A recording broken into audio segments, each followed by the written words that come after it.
हम चाहे कितनी नमाज़ें पढ़ लें, चाहे कितने रोज़े रख लें, चाहे कितनी इबादतें कर लें, हज कर लें, लेकिन हमारा आपसी ताल्लुक़ एक दूसरे से अगर अच्छा नहीं है तो हमारी इबादत बेकार है। याद रखिएगा, बहुत अहम चीज़ बतला रहा हूँ मैं।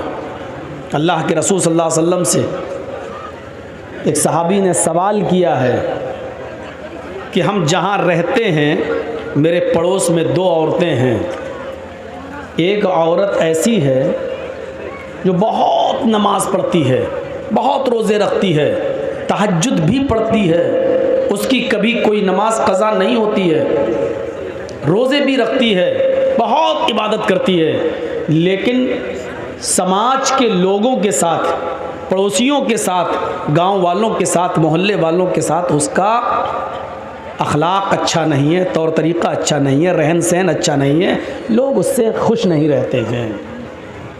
तो अल्लाह के नबी सल्लल्लाहु अलैहि वसल्लम ने फ़ौरन ये नहीं देखा कि वो नमाज कितनी पढ़ती है, रोज़ा कितना रखती है, हज कितना करती है, नबी अकरम की ज़बान से फ़ौरन ये जुमला निकला, हिया फिन्नार, वो जहन्नमी है।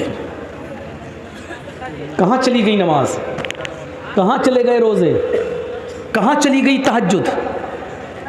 पूछने वाला पूछ रहा है, अरे अल्लाह के नबी बहुत इबादत करती है, बहुत रोज़े रखती है, बहुत नमाज़ें पढ़ती है, तहज्जुद भी नहीं छोड़ती है, लेकिन इबादत गुजार तो बहुत बड़ी है, लेकिन मोहल्ले के लोग, समाज के लोग उससे खुश नहीं रहते हैं, यानी उसका अखलाक अच्छा नहीं है, उसकी ज़बान अच्छी नहीं है, लोगों से गुफ्तगू वो अच्छी नहीं करती है। अल्लाह के नबी से पूछना चाहा कि इस औरत की इबादत का क्या है, तो अल्लाह के नबी ने क्या कहा, हिया फिन्नार, वो दोज़ख में जाएगी, जहन्नम में जाएगी। कहा अल्लाह के रसूल एक और औरत रहती है हमारे बगल में, वो नमाज तो कम पढ़ती है, सिर्फ फ़र्ज़ पढ़ लेती है, नवाफिल का अहतमाम ज़्यादा नहीं करती है, सिर्फ फ़र्ज़ रोज़े रमज़ान के रख लेती है और बकिया नफली रोज़े नहीं रखती है, वो बहुत इबादत गुजार नहीं है, जितनी इबादत करना है फ़र्ज़ है उतना ही बस वो करती है, मज़ीद उसको इबादत की तौफ़ीक नहीं मिलती, तहज्जुद नहीं पढ़ती वो, लेकिन उसके पड़ोसी उससे खुश हैं, उसका गांव, समाज, मोहल्ला, बिरादरी उससे बहुत खुश है, वो लोगों के साथ मिलती बहुत अच्छी तरीके से है, उसकी ज़बान से किसी को तकलीफ़ नहीं होती है, उसके अखलाक, करैक्टर, स्वभाव बहुत अच्छा है। अल्लाह के नबी ने क्या फरमाया, हिया फिल जन्नह, वो जन्नत के अंदर जाएगी। यहाँ से मैं अपनी तकरीर की शुरुआत कर रहा हूँ। तमाम यूट्यूबर मौजूद हैं, रिकॉर्ड हो रही है, और आज की ये तकरीर मेरे अपने भी channel Jarjis Ansari official channel पर भी लाइव चल रही है। जो लोग सुन रहे हैं सुन सकते हैं, देख सकते हैं। तो मैं यहाँ से अपनी तकरीर की शुरुआत करता हूँ। जो लोग अपने जहन में ये बना कर आए हैं कि मौलाना साहब वेदों के मंत्र पढ़ेंगे, गीता और रामायण के श्लोक सुनाएंगे, वो इस जलसे से जा सकते हैं। अगर वो सुनने आए हैं तो उनको खुली इजाज़त है कि वो जाएं। हमें अपनी आखिरत देखना है, पहले हमें अपना मुआशरा देखना है, अपना समाज देखना है। रहा वेदों के मंत्र, तो माफ़ कीजिएगा वो एक ज़िमनी चीज़ है, वो दूसरी चीज़ है। हमारे सामने गैर मुस्लिम बैठे नहीं हैं। जब कहीं हिंदू लोग जलसा कराते हैं या सर्वधर्म सम्मेलन होता है तो वहाँ वो चीज़ें बोली जाती हैं जहाँ ये बताना मकसद होता है कि इस्लाम ये कहता है और हिंदू धर्म ये कहता है। लेकिन मेरे सामने जो मुखातब हैं, मेरे सामने जो मौजूद लोग हैं, वो माफ़ कीजिएगा मुसलमान हैं, और मुसलमानों के सामने वेदों के मंत्र पढ़ना मैं इसको ज़्यादा मुनासिब नहीं समझता। ज़रूरत पड़ी तो देख लिया जाएगा, लेकिन ये जहन बनाकर अगर आप आए हैं तो अपने जहन से निकाल दीजिए। अब आप समझेंगे मेरी तकरीर। बेटा कहाँ जा रहे हो? सामने से उठा बैठी मत कीजिएगा। पेशाब लगे तो यहीं कर लीजिएगा, लेकिन उठा बैठी मत कीजिएगा। सबसे ज़्यादा डिस्टर्ब हमको यहाँ से होता है, इधर उधर से भागे कोई दिक्कत नहीं। पहले हम अपने ताल्लुकात और अपने मामलात देखें। अच्छा, ये तो कन्फर्म है कि हम और आप इस दुनिया में भेजे गए हैं तो अल्लाह की इबादत के लिए भेजे गए हैं। और यह भी कन्फर्म है कि हमारे बाप आदम को जिस जन्नत से निकाला गया था और माँ हव्वा को, हमें और आपको उसी जन्नत को दोबारा पाने के लिए यहाँ भेजा गया है कि उस मकाम को दोबारा हासिल कीजिए जिस मकाम से हमने तुम्हारे बाप आदम और तुम्हारी माँ हव्वा को निकाला था। तो ये कन्फर्म है कि हम और आप इस दुनिया में उस खोए हुए मकाम को दोबारा पाने के लिए और उसकी तैयारी करने के लिए इस दुनिया में आए। और हम ये नमाज पढ़ रहे हैं, रोज़े रख रहे हैं, इबादत कर रहे हैं, लेकिन हमारे आपसी ताल्लुकात आपस में अच्छे नहीं हैं, तो हमारी इबादतें कबूल नहीं। अल्लामा हेस्मी मजमा-उज़ ज़वाइद के अंदर एक रिवायत नकल करते हैं, कहते हैं कि क़यामत का दिन होगा, मैदान महशर सजी हुई होगी, लोगों का हिसाब किताब हो रहा होगा, नामे आमाल लोगों को उनके हाथ में दे दिए जाएंगे, नेक लोगों को उनके राइट हैंड में सीधे हाथ में, और बदकारों को, बुरे का अमल करने वालों को उनके लेफ्ट हैंड में यानी उनके उल्टे हाथ में नामे आमाल दे दिए जाएंगे।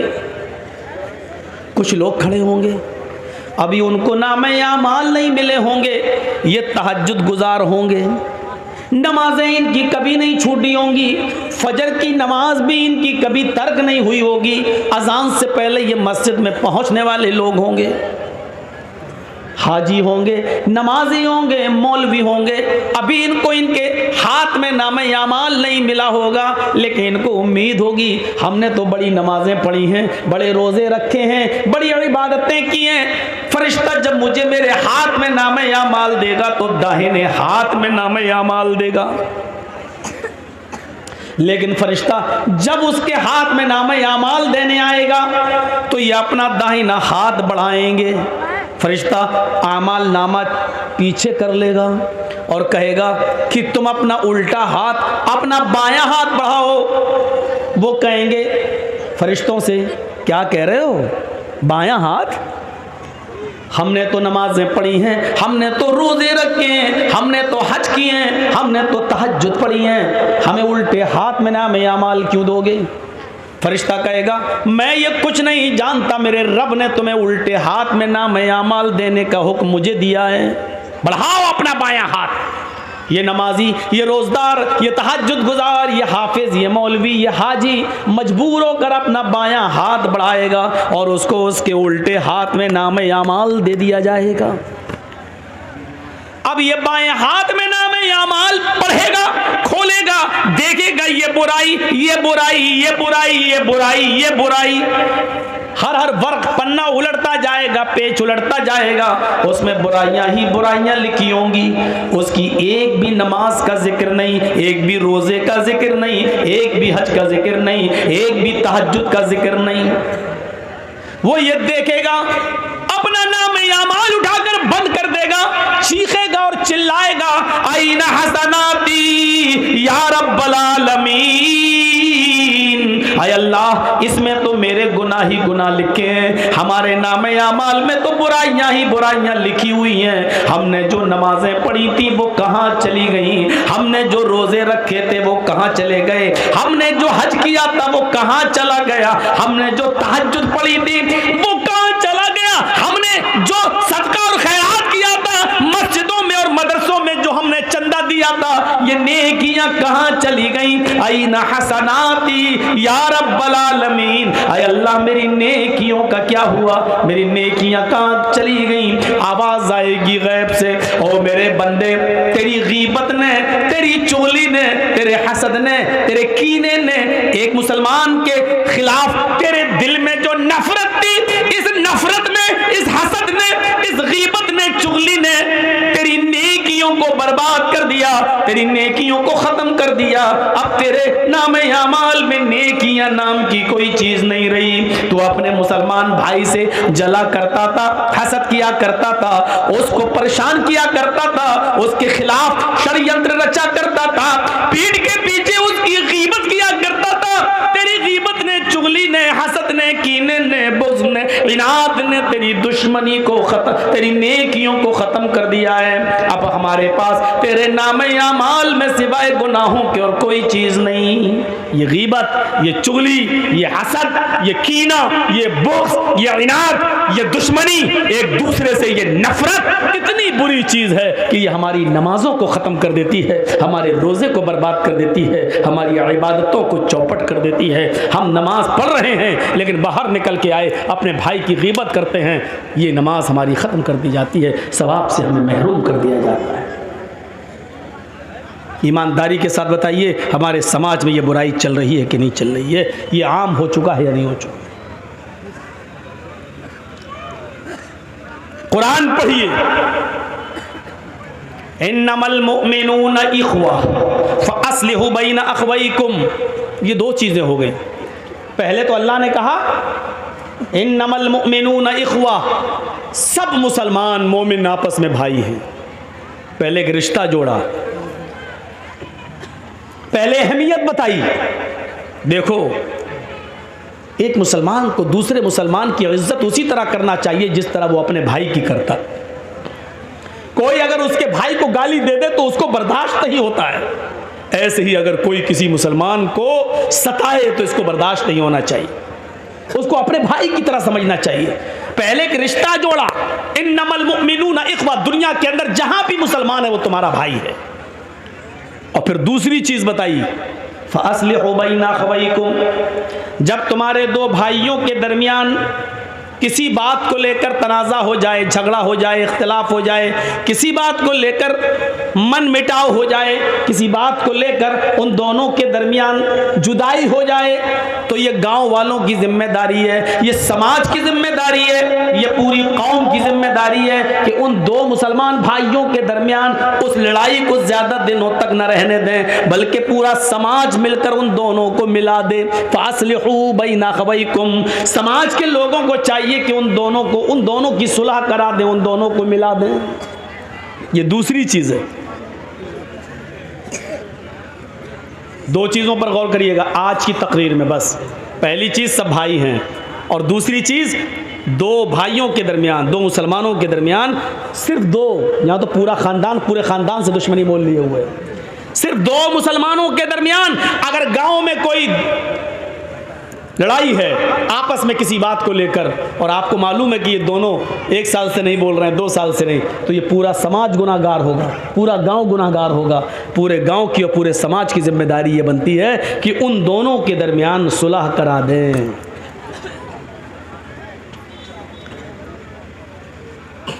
सुलह कराने के लिए एक हुक्म और दिया है। झूठ कितनी बुरी चीज़ है। कोई अगर अपने मुंह से झूठ बोलता है तो अल्लाह के नबी सल्लल्लाहु अलैहि वसल्लम ने फरमाया कि जब कोई बंदा झूठ बोलता है तो उसके मुंह से इतनी गंदी बदबू निकलती है कि उसकी बदबू से फरिश्ता 1 मील दूर भाग जाता है।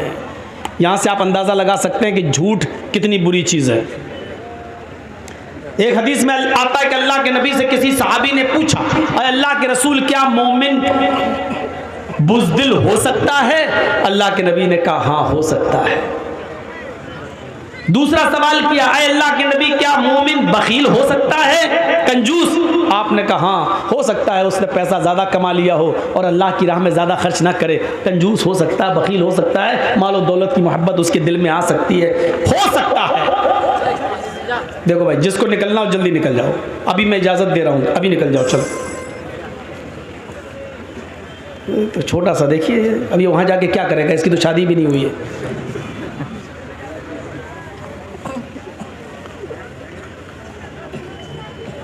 देखो भूल गया ना मैं, यही डिस्टर्ब होता है मुझे।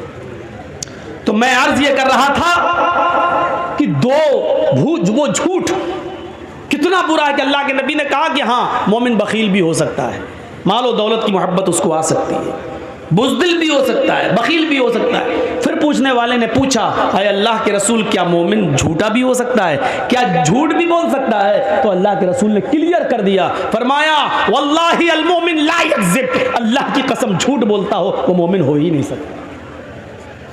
मोमिन और झूठ, मुसलमान और झूठ, ये दो अलग अलग चीजें हैं।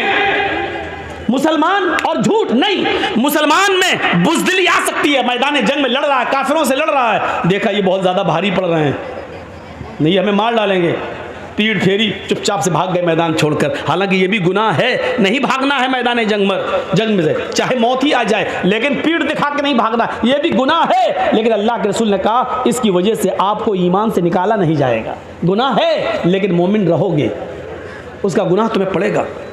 मालो दौलत की मोहब्बत है, साहब आपने 1000 कमाया, दे दो ना 100 रुपये मदरसे को, नहीं साहब 50 ले लो, नहीं, बखीली आ सकती है। मालो दौलत की मोहब्बत आपको घर कर सकती है, लेकिन इसकी वजह से आपको ईमान से खारिज नहीं किया जा सकता है, आप मोमिन रहेंगे।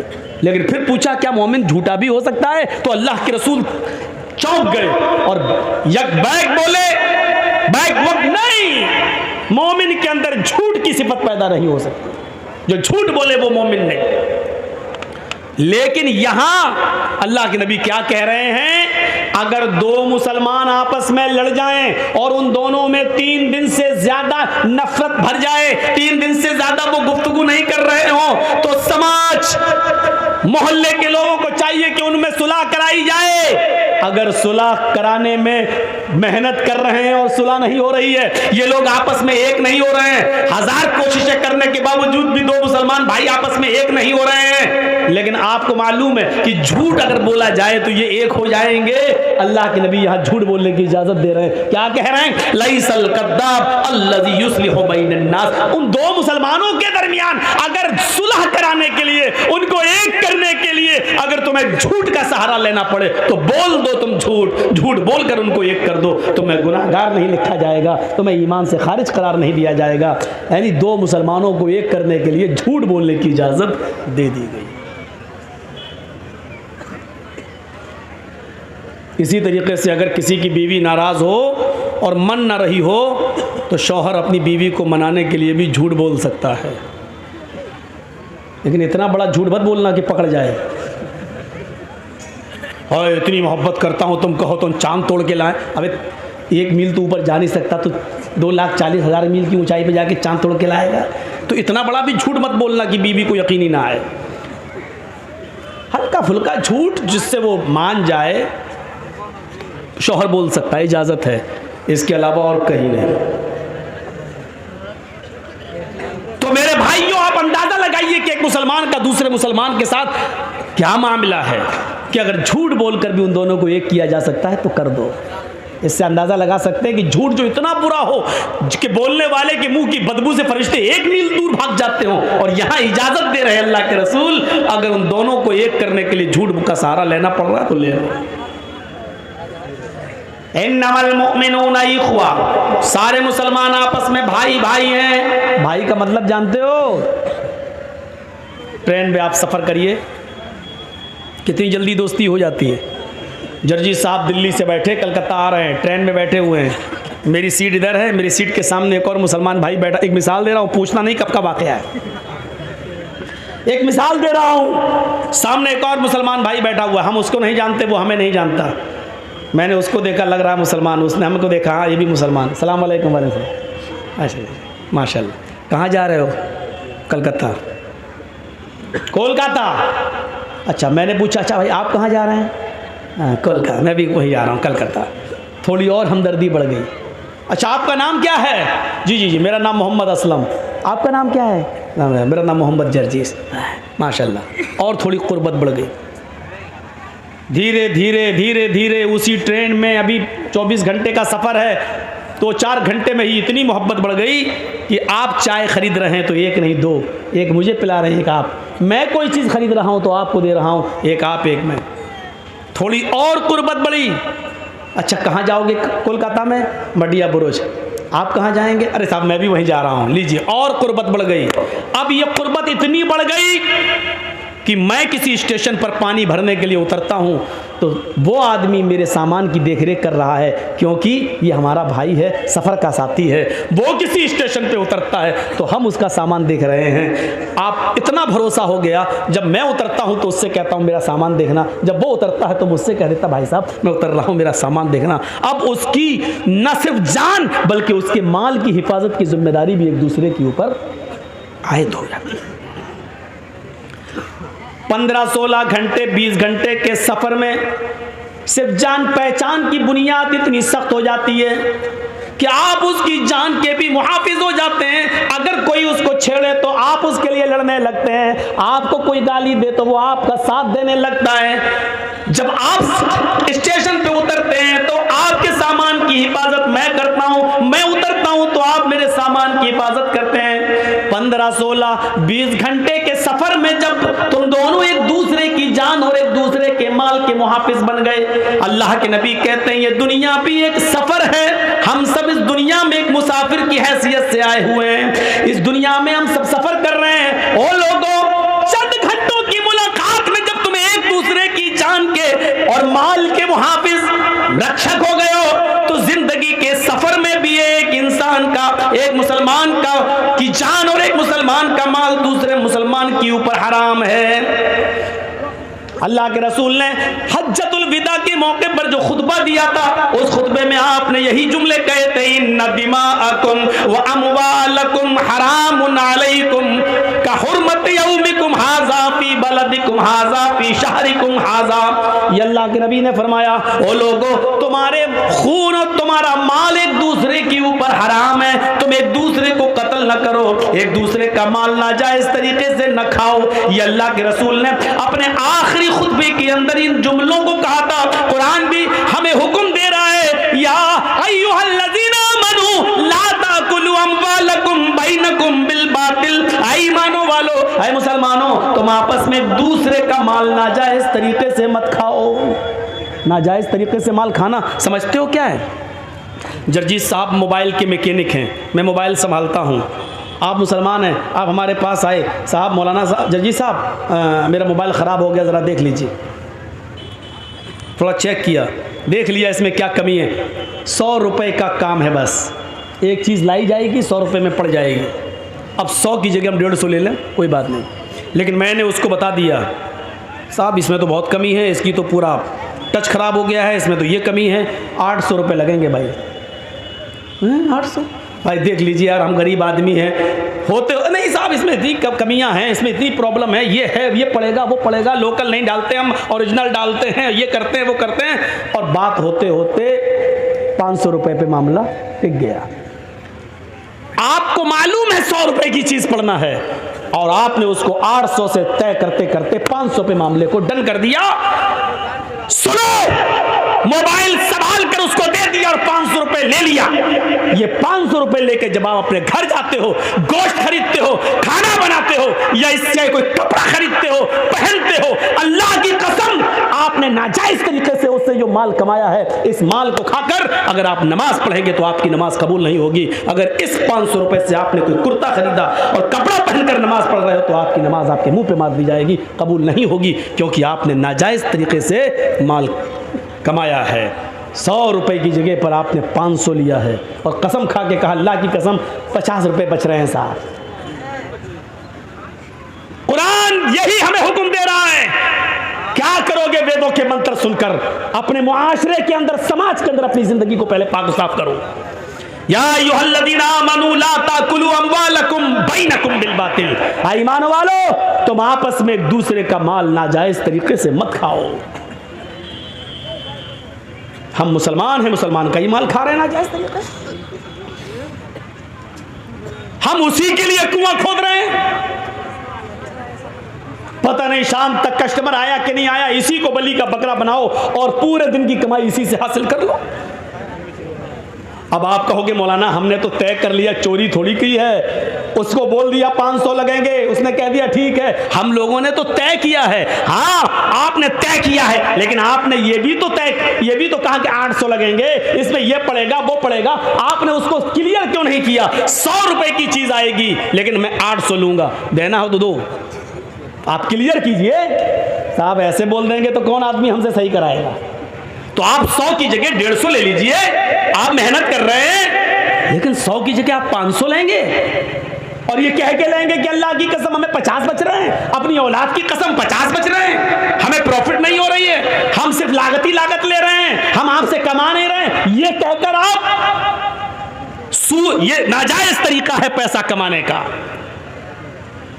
इसी तरीके से कोई भी बिजनेस आप कर रहे हैं, कपड़ा बेच रहे हैं, 100 रुपए का कपड़ा 500 रुपए में आप बेच रहे हैं, आपको मालूम है 500 बताएंगे तो 300 में बिकेगा, लेकिन वो कपड़ा आपको मालूम है कि अगर 150 में भी बिक जाए तो हमें फायदा है, 50 रुपए बच रहे हैं, लेकिन आपकी नीयत पहले से ये है 500 बताएंगे 300 तक पे हम डन कर देंगे, लेने वाला लेगा। ये भी नाजायज एक किस्म है पैसा कमाने की मेरे भाइयों, इस तरीके से नहीं।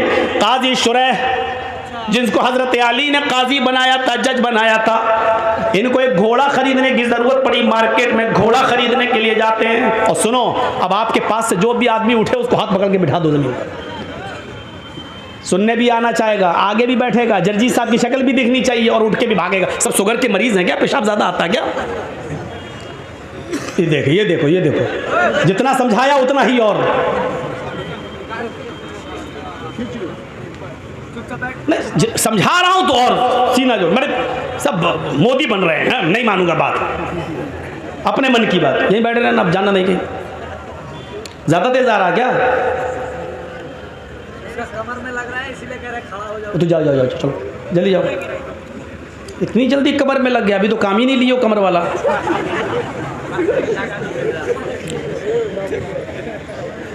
तो मेरे भाइयों सुनिए, ये भी एक किस्म है नाजायज माल की। काजी शुरैह ने एक घोड़ा खरीदना चाहा और घोड़ा खरीद रहे हैं, तो घोड़े वाले से पूछा घोड़ा बेच रहे हो? कहाँ, कितने का? उसने कहा 400 दिरहम का। काजी शुरैह ने कहा देखूं 400 का है या 300 का, ये तो चलाने के बाद पता चलेगा। क्या मैं तुम्हारे घोड़े को चला सकता हूँ थोड़ी देर के लिए? मैं ट्राई कर सकता हूँ? काजी शुरैह, घोड़ा बेचने वाले ने कह दिया ले लो। ये हमदर्दी हमारे अंदर भी आनी चाहिए, यही इस्लाम है। काजी शुरैह उस घोड़े पर बैठे और उसकी लगाम पकड़ी और चला कर देखा और फिर लौट कर आए, एक चक्कर लगाकर कहने लगे घोड़े वाले सच बताओ कि ये घोड़ा तुम कितने का दे रहे हो? उसने कहा 400 दिरहम का। नहीं, तुम्हारा घोड़ा तो 400 से भी ऊपर का है, मैंने इस घोड़े की रफ्तार से अंदाजा लगाया है, शायद तुम किसी मजबूरी में तुम बेच रहे हो। मुझे सच बताओ घोड़े की सही कीमत क्या है? कहा नहीं, मैं तो 400 दिरहम मुझे मिल जाए, मुझे जो ज़रूरत है उतना ही मैंने बता दिया। काजी शुरैह ने कहा कि नहीं, तुम्हारा घोड़ा 500 दिरहम का है। घोड़ा बेचने वाले ने कहा इधर सुनिए, इधर देखिए, यतीमों की और गरीबों की और मजबूरों की ज़मीन कम पैसों में खरीदने वालों, जानते हो कि 2 लाख रुपए की उसकी ज़मीन है, लेकिन उसकी माँ बीमार है, उसकी बेटी बीमार है, उसको ज़मीन बेचकर अपनी बेटी का इलाज कराना है, इसलिए मजबूरी में वो 1.5 लाख की देगा। और हम इंतज़ार कर रहे हैं कि वो अपनी बेटी का या अपनी बीवी का इलाज या अपने बच्चे का इलाज कराएगा, तो 2 लाख की ज़मीन 1.5 में भी बेचेगा और हम 1.5 में खरीद लेंगे, जबकि हमें मालूम है कि उसकी ज़मीन 2 लाख की है, कीमत उसकी सही है, लेकिन मजबूरी में वो 1.5 लाख के बेच रहा है और हम 1.5 लाख की उसकी ज़मीन ले रहे हैं। ये भी पैसे की एक हराम किस्म है, जो तुम चाहे उसने अपनी मर्जी से क्यों न दी हो, लेकिन तुम्हें मालूम है कि उसने मजबूरी से दी है, तो आपकी ये 1.5 लाख रुपए की ली हुई 50,000 का जो चूना लगाया आपने, ये हराम कमाई होगी और इसने पूरी कीमत को हराम कर दिया है और तुम एक मजबूर की मजबूरी का फायदा उठा रहे हो। ये माफ किए जाने लायक जुर्म नहीं है। सुनो, काजी शुरैह कहते हैं तुम्हारा घोड़ा तो 500 दिरहम का है, तुम 400 क्यों मांग रहे हो? उसने कहा सुनो, 400 दिरहम की मुझे जरूरत है, मैंने कीमत 400 मांगी है, अगर आप 500 देना चाहें तो ये आपकी मर्जी, वरना मेरी तरफ से सिर्फ 400 फिक्स है। यही कहेगा बेचने वाला। साहब आपको अच्छा लग रहा है और 500 देना चाहते तो दे दीजिए, लेकिन हमारी तरफ से 400 है। काजी शुरैह कहते हैं मैं एक और चक्कर लगाता हूँ। उन्होंने एक और चक्कर लगा कर देखा और देखकर फिर लौट कर आते हैं और कहते हैं घोड़े वाले तुम अपनी मजबूरी नहीं बताना चाहते हो, मत बताओ, लेकिन मैंने दोबारा तुम्हारे घोड़े को चला कर देखा तो मैं यकीन के साथ कह सकता हूँ तुम्हारा घोड़ा 500 से भी ऊपर का है, ये 600 दिरहम के लायक है। घोड़ा बेचने वाला फिर कहता है काजी साहब मेरी तरफ से 400 दिरहम है, अगर आप 600 दे दें 500 दे दें तो ये आपकी मर्जी है, लेकिन मेरी तरफ से 400 दिरहम उसकी कीमत है। काजी शुरैह कहते हैं रुको, एक और चक्कर लगाया और आकर कहते हैं कि तुम्हारे घोड़े में कोई कमी नहीं है, ये घोड़े की कीमत तो 700 दिरहम भी तुम बताओ तो मुनासिब है। उसने कहा 400 मेरी तरफ से, ऊपर आप अगर जो दे देंगे वो बखुशी मैं कबूल कर लूँगा। काजी शुरैह एक और चक्कर लगाते हैं और चक्कर लगाने के बाद आते हैं और अपने पॉकेट से 800 दिरहम निकाल कर देते हैं और कहते हैं तुम्हारा घोड़ा 800 के लायक है, ये पकड़िए कीमत। अब तुम किसी मजबूरी में अगर 400 का बेच रहे हो तो ये तुम्हारी मजबूरी हो सकती है, लेकिन मैं तुम्हारी मजबूरी का नाजायज फायदा नहीं उठाऊंगा। मैंने जो मुनासिब समझा और तुम्हारे घोड़े की जो कीमत होती है वो मैंने अपने हिसाब से बिल्कुल जायज दी है। ये 800 दिरहम के लायक तुम्हारा घोड़ा है। काजी शुरैह ने 800 दे दिए, मांगे 400, दे दिए 800 और साथ में क्या कहा, मैं तुम्हारी मजबूरी का फायदा नहीं उठाता हूं, इसलिए मैंने 800 दे दिए हैं, जिस लायक है तुम्हारा घोड़ा। आए बबुला बोना के लोगों, अहमदाबाद वालों, कटियार के लोगों, कभी तुमने किसी मजबूर की मजबूरी को समझते हुए कभी 2 लाख की जमीन को 2.25 लाख भी देने की कोशिश की है? कभी किसी गरीब की 2 लाख की जमीन को 2.5 लाख में भी खरीदा है, ये सोचकर कि चलो वो अपनी बेटी का इलाज करा लेगा, चलो उसकी मां को कैंसर है वो अपनी मां का इलाज करा लेगा, हमारी जमीन पड़ी रहेगी, 2 की जगह 2.5 में हम बेच ले रहे हैं, 2-3 साल में उसकी कीमत बढ़ जाएगी, हम तो फिर कमा लेंगे। क्या कभी हमने किसी मजबूर की मजबूरी का फायदा को देखते हुए उसकी 2 लाख की जमीन को 2.5 लाख में लेने की कोशिश की है? नहीं, 2 की जमीन को 1.5 में तो लेने वाले इस महफिल में भी हजारों मिल जाएंगे, सैकड़ों मिल जाएंगे, बहुत मिल जाएंगे, लेकिन 2 लाख की जमीन को 2.5 लाख में लेने वाला एक भी नहीं मिलेगा। अगर उठवाया जाए तो एक भी नहीं मिलेगा। मेरे भाइयों, इस्लाम ये कहता है किसी की मजबूरी का नाजायज फायदा न उठाओ। ये एक मुसलमान का दूसरे मुसलमान के साथ ये हमदर्दी होनी चाहिए। चोरी, डकैती, ये सारी चीजें हराम माल की किस्म है। इसी तरीके से किसी मुसलमान को सूद पर रुपया देना, साहब तुम्हें मजबूरी, हाँ 1 लाख रुपए दे दो, मेरी बेटी की शादी है, हम 1 साल में लौटा देंगे। 1 साल में लौटाओगे तो 1,25,000 लूँगा। का ठीक है दूंगा। 1,10,000 दो, ठीक है दूंगा। ये भी हराम माल की एक किस्म है। किसी को हम मदद तो कर रहे हैं, कर्ज तो दे रहे हैं, लेकिन शर्त ये लगा रहे हैं कि 1 लाख रुपए की जगह पर हम 1 साल के बाद तुमसे 1,40,000 लेंगे, 1,20,000 लेंगे, बढ़ के लेंगे, क्योंकि हमारा पैसा जा रहा है। अगर हमारे पास होता तो 1 साल में हम कितना कमाते, लिहाजा 20,000 तुमसे ज़्यादा लेंगे। और आपकी मजबूरी है, आपने ले लिया और उसने 1 लाख की जगह 1,20,000 तय कर दिया। जानते हो ये ज्यादा रकम क्या क्या कहलाती है? सूद। या अय्युहल्लज़ीना आमनू ला ताकुलुर रिबा ज़आफ़न मुज़ाफ़तन, ऐ मुसलमानों तुम सूद ब्याज को दुगना और चौगुना करके मत खाओ। सुनिए, जिसने 1 लाख रुपया दिया, बदले में 5 महीने 6 महीने के बाद 1 साल के बाद 1,10,000 1,20,000 लिया, उसने कितना बड़ा जुर्म किया है। इस्लाम की नजरिए से देखना चाहते हो तो सुनो, अल्लाह के नबी फरमाते हैं अर्रिबा सबऊना हुबन, अर्रिबा सबऊना हुबन व ऐसरुहा अयन के हर रजुलु उम्महू।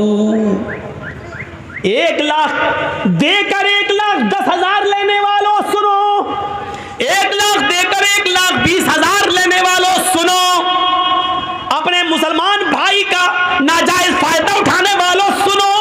अल्लाह के नबी फरमाते हैं, मोहम्मद रसूलुल्लाह फरमाते हैं, जिसने 1 देकर 1,20,000 लिया, 1 देकर 1,10,000 लिया, ये सूद है। और सूद के 70 दर्जे हैं। सबऊना हुबन, सूद के 70 दर्जे हैं।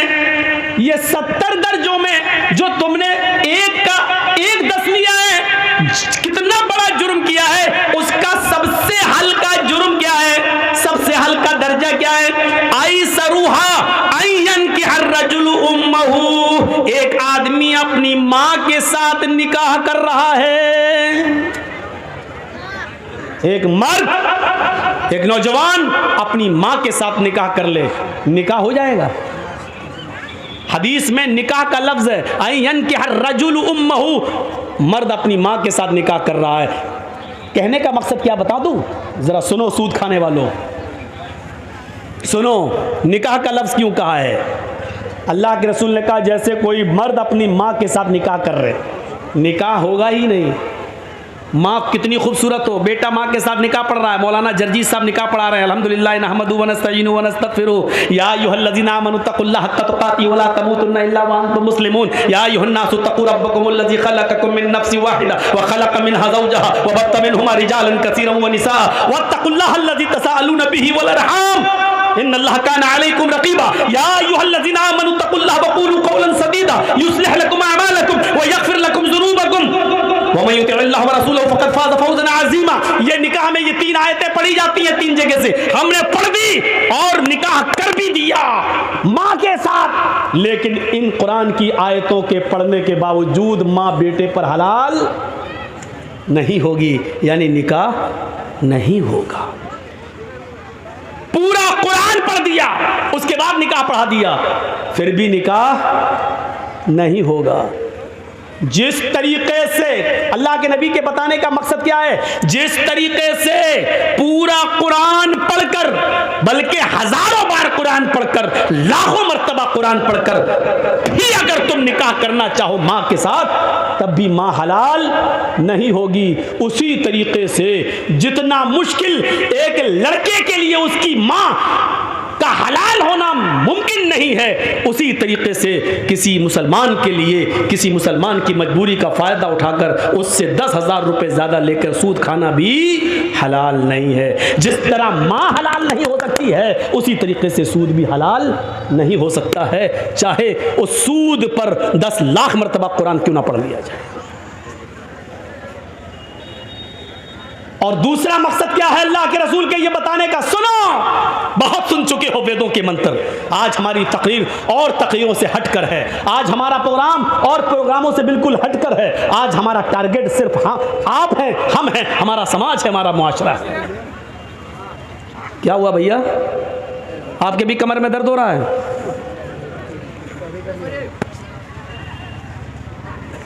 फोन आ गया किसी का? रात में 2 बजे किसका फ़ोन आ सकता है? आप हंस रहे हैं। आज के इस जलसे में कितने लोग फ़ोन पे बात करके आए होंगे, आ रही हो फला दुकान पे फला जगह मिलेंगे, क्योंकि आज के दिन लड़कियों को माँ बाप इजाज़त दे देते हैं, जा रही जलसे में, ठीक है जाओ, अच्छे काम के लिए जाए। बाप बेचारा खुश है जलसे में, जाके देखो, मुआयना करके देखो, ऐसा लगेगा जैसे एक कुतिया के पीछे 10-10 कुत्ते लगे होंगे। घूम के देखो, मुआयना करके देखो। ये मिसाल मैं हर जगह दे रहा हूँ, कल भी दी थी, परसों भी दी, आज भी दे रहा हूँ, और इसको कल भी दूंगा। जहाँ जहाँ देखूंगा हालात वहाँ दूंगा। हालात है ये जलसों में, जब लड़के और लड़कियों का ये हाल हो तो और क्या। दूसरा नजरिया देखिए, पहली बात, जिस तरह माँ के साथ चाहे कितनी मर्तबा निकाह किया जाए माँ हलाल नहीं हो सकती, उसी तरह सूद भी हलाल नहीं हो सकता। दूसरा मकसद, दूसरा बताने का मकसद क्या अल्लाह के रसूल का, जिस तरह कोई लड़का अपनी माँ के साथ निकाह करके अपनी माँ को रख ले और माँ को के साथ हम बिस्तरी करें, तो पूरा समाज उसको कितनी बुरी नजर से देखता है कि देखो अपनी माँ को रखे हुए हैं, देखो अपने माँ के साथ शादी कर ली। समाज इसको बर्दाश्त नहीं करेगा कि कोई शख्स अपनी माँ के साथ निकाह करके अपनी माँ को अपनी बीवी बना कर रखे। तो समाज जिस तरह इस आदमी से नफरत करता है कि जो अपनी माँ को रखे हुए हो, इसी तरह समाज और गांव को चाहिए, मुआशरे को चाहिए कि सूद खाने वाले को इसी नफरत की नज़र से देखे, इससे भी बुरी नज़र से देखे, क्योंकि ये तो सबसे हल्का दर्जा है। 69 दर्जे इससे भी ऊपर हैं सूद के और ब्याज खाने वाले के, ये तो हल्का दर्जा है। 70 दर्जे हैं, ये हल्का है, तो इससे 70 गुना ज्यादा बुरा उस आदमी को समझा जाए जो सूद खाता है। अब सोचो, सूद खाने वाले का हमारे मुआशरे में सोशल बाइकाट होना चाहिए। ना इसकी लड़की लेना चाहिए, ना इसको लड़की देना चाहिए, ना इसकी शादी में बैठना चाहिए, ना इसको शादी में बुलाना चाहिए, ना इसके खुशी में शामिल होना चाहिए, ना इसके मौत मिट्टी में शामिल होना चाहिए। इसका सोशल बाइकाट होना चाहिए। इसका बाइकाट नहीं हो रहा है। इसको आज रोजगार समझा जा रहा है। ये तो रोजी रोटी कमाने का जरिया है, वो कर रहा है वो धंधा। अभी इस गांव का कोई लड़का किसी लड़की को लेके भाग जाए, 2 दिन बाद पंचायत बैठ जाएगी समाज की। कैसे भागा? उस लड़की की जिंदगी बर्बाद हो गई है, चलो या तो 2 लाख जुर्माना दो या उस लड़की के साथ निकाह करो। अभी पंचायत बैठ जाएगी, सजा मुतय्यन कर दी जाएगी उसकी, या तो शादी करो उस लड़की के साथ क्योंकि तू लेके भागा है, या फिर तू 2 लाख रुपए जुर्माना दे क्योंकि लड़की की जिंदगी बर्बाद हो गई। अब उससे कौन शादी करेगा? ये पंचायत फैसला करेगी, ये गांव का समाज फैसला करेगा। गांव के समाजियों, गांव की पंचायत में बैठने वालों, एक शख्स जब नमाज छोड़ता है तो उसकी पंचायत क्यों नहीं बैठती है? एक शख्स सूद खा रहा है, आपके गांव में 1 लाख देता और 1,25,000 लेता है, उसके खिलाफ आप पंचायत क्यों नहीं बिठाते हैं? एक्शन क्यों नहीं लेते हैं? ये आदमी तो इतना बुरा है, सूद खाने वाला, इतना बुरा तो वो शख्स भी नहीं है जो अपनी मां के साथ जिना कर रहा है। जब उससे भी गंदा सूद खाने वाला है तो आप ऐसे आदमी को समाज में बर्दाश्त कैसे कर रहे हैं? और आपके समाज में ये आदमी रह कैसे रहा है? मत कहो मौलाना गांव का मुखिया ही ऐसा है।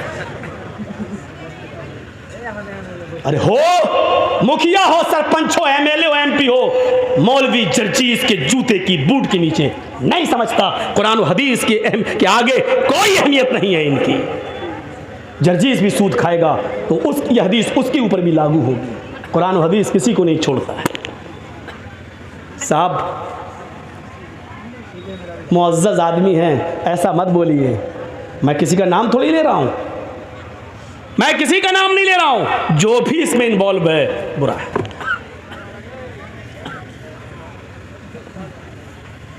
एक और हदीस सुना देता हूं, उसके बाद बात को आगे बढ़ाता हूं। दिरहमु रिबा याकुलहु रजुल व हुवा यअलम अशद्दु मिन सित्ततिन व सलासीन ज़नियतन रवाहु तबरानी। यह हदीस इमाम तबरानी ने लाए हैं। इस हदीस को अल्लामा अलबानी ने सही करार दिया है। अपनी सिलसिलतुल अहादीस सहिहा के अंदर इस हदीस को सही करार दिया है। सुनिए इस हदीस का तर्जुमा।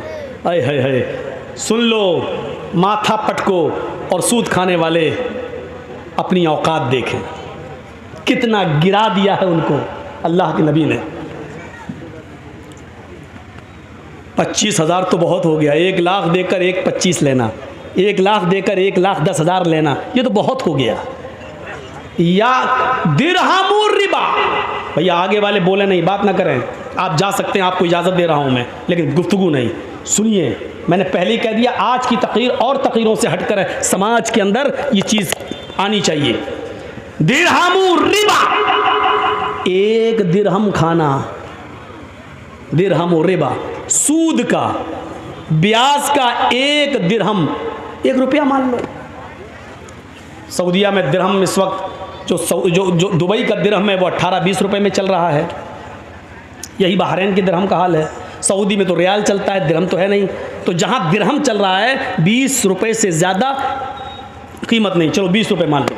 दिरहमु रिबा, 1 दिरहम जिसने खाया वह हुआ यअलम, और वो जानता है कि ये सूद है, यानी 100 रुपये दिए और 1 महीने के बाद कहा नहीं अब 120 दो, तो 1 दिरहम हो गया। 20 रुपये का 1 दिरहम मान लो। इसका ये मतलब नहीं कि 20 से नीचे वाला जायज़ है, 1 रुपया ही सूद का क्यों ना हो वो भी हराम है। और सुनिए, जिसने 1 दिरहम खाया, जानता है कि ये सूद का है, खा लिया, जुर्म कितना बड़ा है मालूम है? अशद्दु मिन सित्ततिन व सलासीन ज़नियतन, सित्ता 6, सलासीन 30, 6 और 30 जोड़िए, 6 + 6 + 30 कितना हुआ? 36 ज़नियतन, जिना। गोया कि उसने 36 मरतबा जिना किया। 1 रुपया जिसने सूद का खाया, जानते हुए कि ये सूद है, ये 1 दिरहम 36 मरतबा जिना से भी ज़्यादा सख्त है। 36 मरतबा जिना करना आसान है, लेकिन सूद का 1 दिरहम 36 मरतबा जिना करने से भी संगीन जुर्म है। क्या रह गया? समाज में कोई लड़का किसी लड़की के साथ एक बार जिना कर ले और पकड़ा जाए तो समाज में नाक कट जाती है, वो लड़की बैठी रहती है, कहीं उसका निकाह नहीं होता है, अरे वो फलां के साथ, अरे गलत काम हो चुका है। सोचो 36 मरतबा, और इसको भी कहा कि ये आसान है, सूद का 1 रुपया 36 मरतबा भी जिना से ज्यादा सख्त है। क्या गुजर रही होगी आज की मेरी तकरीर उन लोगों के ऊपर जो सूद खाते हैं। अल्लाह की कसम, एक एक लफ्ज उनके ऊपर हथौड़ा बन के बरस रहा हो। इसीलिए कहते मंत्र सुनाओ, मंत्रों में ये सब आता नहीं है ना, ये सुनना पड़ेगा तुम्हें नहीं, तुम्हारे बाप को भी सुनना पड़ेगा। जब तक मैं इस कुर्सी पर हूं सुनना पड़ेगा, बाद में हमें सुना देना जितनी गालियां देना हो, क्योंकि ये पावर मुझे मोहम्मद रसूलुल्लाह की तरफ से मिला है। जब तक मैं इस कुर्सी पे हूं सुनना पड़ेगा। ये है सूद और ब्याज की हैसियत, हकीकत नहीं। अब आपका एक सवाल होगा कि मौलाना साहब, बैंकों में हम जो पैसा रखते हैं, अब सोचिए, एक और मसला हल कर दूं। जो लोग बैंक में नौकरी करते हैं, अब उनके बारे में पूछो कि मौलाना साहब वो नमाज़ पढ़ते हैं, उनकी नमाज होगी या नहीं होगी? वो कुर्बानी करते हैं, उनकी कुर्बानी होगी कि नहीं होगी? क्लियर कर दूं, नहीं होगी। क्यों? क्योंकि कोई बैंक ऐसा नहीं है जहां सूद का कारोबार लिखा ना जाता हो, दर्ज ना होता हो। स्टेट बैंक ले लो, ICICI बैंक ले लो, ग्रामीण बैंक ले लो, रिजर्व बैंक, कोई भी बैंक हो, आप उसमें नौकरी कर रहे हैं, आप खाते नहीं हैं, आपके अकाउंट में पैसा जमा है, आप उतना ही निकालते हैं जितना आपका है, सूद बढ़ता आप छोड़ देते, आप नहीं खा रहे हैं, ठीक है, अच्छी बात है, बहुत अच्छा है। लेकिन सिर्फ खाना ही नहीं है, अल्लाह के नबी ने फरमाया लानतुल्लाहि अला आकिलिर रिबा व मुकिलहु व कातिबहु व शाहिदही व कालहुम सवाउन। अल्लाह के नबी की यह हदीस है। अल्लाह के नबी सल्लल्लाहु अलैहि वसल्लम ने फरमाया, अल्लाह की लानत हो सूद खाने वाले पर। सुनिए, अल्लाह की लानत हो सूद खाने वाले पर। बेड़फुटिया ने तो आपको हंसाया है, हम यहाँ कुरान सुना रहे हैं, हदीस सुना रहे हैं। बेचारा रास्ते में हमसे कह रहा था, मौलाना साहब हमको इतना कुरान हदीस नहीं आती है, हम तो भीख मांगा करते थे, 2 रुपए 4 रुपए कोई देते। अल्लाह ने कहा जिसके पास जैसा इल्म है उसने बताया। मेरे भाइयों, यहाँ कुरान है और हदीस है, एक तरफ आयत है एक तरफ हदीस है। सुनो, लानल्लाहु अला आकिलिर रिबा, अल्लाह के नबी फरमाते हैं अल्लाह की लानत हो सूद खाने वाले पर, व मुकिलहु, सूद खिलाने वाले पर, सूद खाने वाले पर, सूद खिलाने वाले पर, व कातिबहु, सूद लिखने वाले के ऊपर। जर्जीत साहब सूद खाते नहीं हैं, किसी को 1 लाख देके 10 भी नहीं ले रहे हैं। बैंक में मेरा भी पैसा 1 लाख जमा है, 1 साल के बाद निकालना है तो 1 ही लाख निकाल रहे हैं, जो बढ़ गया ब्याज तो हम नहीं ले रहे हैं। नहीं साहब, ब्याज हम नहीं खाएंगे, लेकिन हम बैंक में नौकरी कर रहे हैं। आपका 1 लाख का 1,03,000 हो गया, हम लिख तो रहे हैं, हम चढ़ा तो रहे हैं कि 1,03,000, आपका बढ़ गया, लिख तो रहे हैं हम 1,03,000। ये लिखने पर भी लानत।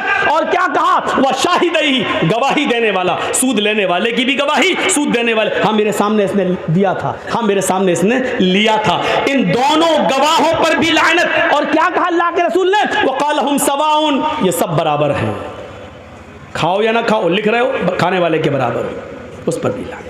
अब ये बताइए कि आप बैंक से अपना ही 1 लाख रुपए निकाल के लाए हो, 10,000 का बकरा लेके कुर्बानी कर रहे हो, लेकिन सूदी कारोबार लिखते तो हो, काम है, एंट्री तो करते हो, आपकी कुर्बानी कहां से जायज़ हो जाएगी? आप नहीं खा रहे, लिखते हैं, खाने वाले के बराबर हैं।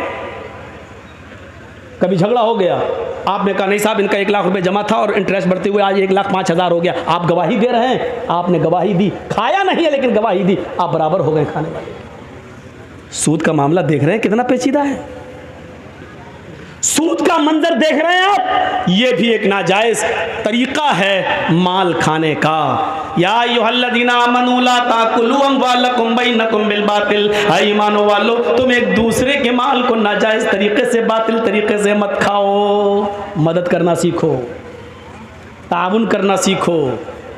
अल्लाह की कसम, अल्लाह के रसूल सल्लल्लाहु अलैहि वसल्लम फरमाते हैं कि अगर तुम अल्लाह पर वैसे भरोसा कर लो जैसे करना चाहिए, तो अल्लाह तुम्हें ऐसे ही रिज्क देगा खाने के लिए जैसे चिड़ियां भूखे पेट घोंसलों से निकलती हैं और शाम को जब आती हैं तो पेट भरा हुआ होता है। अच्छा, हम और आप कितनी रोटी खा सकते हैं? 2 बड़ी है, 3 4 छोटी छोटी, हम लोगों के यहाँ बड़ी बनती हैं, आपके यहाँ छोटी बनती हैं। बड़ी भी बनती है आप लोगों के यहाँ, मैं जानता हूँ। कलाई की रोटी तो बहुत ही बड़ी बनती है। अब सुनिए मेरे भाइयों, यहाँ आपको बोलने की ज़रूरत नहीं है, वो जब उसकी तकलीफ चल रही थी तो आप बोले, हंसे, सब कुछ हुआ, लेकिन यहाँ सुनिए आप कितनी खा लेंगे। एक मछली होती है, व्हेल मछली, सुना है नाम? व्हेल मछली, जानते हो वो समंदर में जब घूमती है, समंदर में रहती है, वो एक दिन में कितना खाती है? मुँह फाड़ा सारी मछलियों को खा गई, वो जो मुंह में आ रहा है। एक दिन में 40 टन, 1 किलो नहीं, 2 किलो नहीं, 3 किलो नहीं, 40 टन खाती है। 100 किलो का 1 कुंटल, 100 कुंटल का 1 टन, देख रहे हैं ना? 100 किलो का 1 कुंटल और 100 कुंटल का 1 टन, कितना खाती है? 40 टन। कितने दिन में? 1 दिन में। मेरा रब वो है जो व्हेल मछली को भी समंदर की तारीकी में, अंधेरे में 40 टन उसको खाना खिलाता है, 40 टन उसके पेट में पहुंचाता है। उस मछली को भी भूखा नहीं सोने देता है। आए 2 रोटी, 3 रोटी, 5 रोटी के लिए सूद खाने वालों, चोरी करने वालों, डकैती डालने वालों, तुम्हें अपने रब के ऊपर भरोसा क्यों नहीं है? मेरा रब तो 40 टन, 100 टन का 100 किलो का, 100 कुंटल का 1 टन, 40 टन मछली को, व्हेल मछली को खिलाता है। मेरा रब तो उसको भी भूखा नहीं सुलाता है। तुझे अपने रब के ऊपर भरोसा क्यों नहीं रहा है? तू अपने भाई की मजबूरी का फायदा क्यों उठा रहा है? तू उसको 1 लाख देकर 1,10,000 क्यों ले रहा है? तू उससे 100 रुपए की जगह पर 500 रुपए क्यों ले रहा है? तू कैसा मुसलमान है? तुझे अपने रब के ऊपर भरोसा क्यों नहीं रहा? तुझे अपने रब की, अपने अल्लाह की जात के ऊपर तवक्कुल क्यों नहीं रहा? तो तवक्कुल कर, भरोसा कर। मेरा रब जब उस मछली को भूखा नहीं सोने देता है, तू तो अशरफुल मखलूकात है, तू तो अफजल है, तू तो सबसे बेहतर है, तू तो नमाज पढ़ने वाला और रोजा रखने वाला है, तू अपने रब को अच्छी तरीके से जानता है, तू मुसलमान भी है, ला इलाहा इल्लल्लाह पढ़ता भी है, तू नमाज का भी पाबंद है, फिर तुझे अपने रब के ऊपर भरोसा क्यों नहीं है? तू अपने रब के ऊपर भरोसा कर। अल्लाह कहता मेरे बंदो, मेरे ऊपर वैसे ही भरोसा करो जैसे करना चाहिए, तो हम तुम्हें भी वैसे ही रिस्क देंगे, रोजी देंगे। जैसे हम चिड़ियों को देते हैं, वो सुबह उड़ती हैं तो भूखी होती हैं, लेकिन शाम को जब वो जंगलों से अपने घोंसलों में जाती है तो उनका पेट भरा हुआ होता है। हम तुम्हें भूखा उठाएंगे जरूर, लेकिन भूखा सुलाएंगे नहीं। तुम भरोसा तो करो मेरे ऊपर। हम तो मुसलमान हैं, हमें क्यों नहीं देगा? हमारा रब तो वो है, हमारा परवरदिगार तो वो है जो काली रात में, काले जंगल में, काले पहाड़ पर काले रंग की जब चींटी चलती है तो इतनी बुलंदी से वो उस चींटी को भी देखता है। उसके जब पैर के रखने की जो आहट होती है, हमारा रब उस आहट को भी सुन लेता है, उसको भी ग़िज़ा देता है। अल्लाह ने उसको पेट दिया है तो ऐसी नाक भी दी है उस मामूली चींटी को कि हम अपने बगल की, अपने हाथ की चीज को नहीं सूंघ पाएंगे, लेकिन उस चींटी को देखो, उसकी ग़िज़ा 1 मंजिल की दूरी पर रखी है, 2 मंजिल पर रखी हुई है, लेकिन उसकी नाक में अल्लाह ने इतनी स्पिरिट दे दी, इतनी स्ट्रॉन्ग बना दी, खुशबू सूंघने की उसको ऐसी शक्ति दे दी कि वो अपना रोजी रिस्क तलाश करने के लिए 2 मंजिल पर चली जाती है। मेरा रब उस चींटी को भी हौसला देता है, उसको भी नाक दिया है, उसको भी रोजी देता है, मछलियों को भी देता है। अरे हम किसको क्या देंगे? हम अपने दोस्तों को दस्तरखान पे बिठाएंगे, खिलाएंगे, लेकिन अपने दुश्मन को हम देखना भी गवारा नहीं करेंगे। शादी मेरे बेटे की है, हम अपने यार दोस्तों को बुलाएंगे, लेकिन अपने दुश्मन को हम नजरअंदाज कर देंगे। मेरे भाइयों, हम दोस्तों को खिलाएंगे, पिलाएंगे, लेकिन दुश्मन को भूल जाएंगे, उसकी तरफ नजर उठाकर भी नहीं देखेंगे। मेरा रब तो वो है जो दोस्त को भी खिलाता है, दुश्मन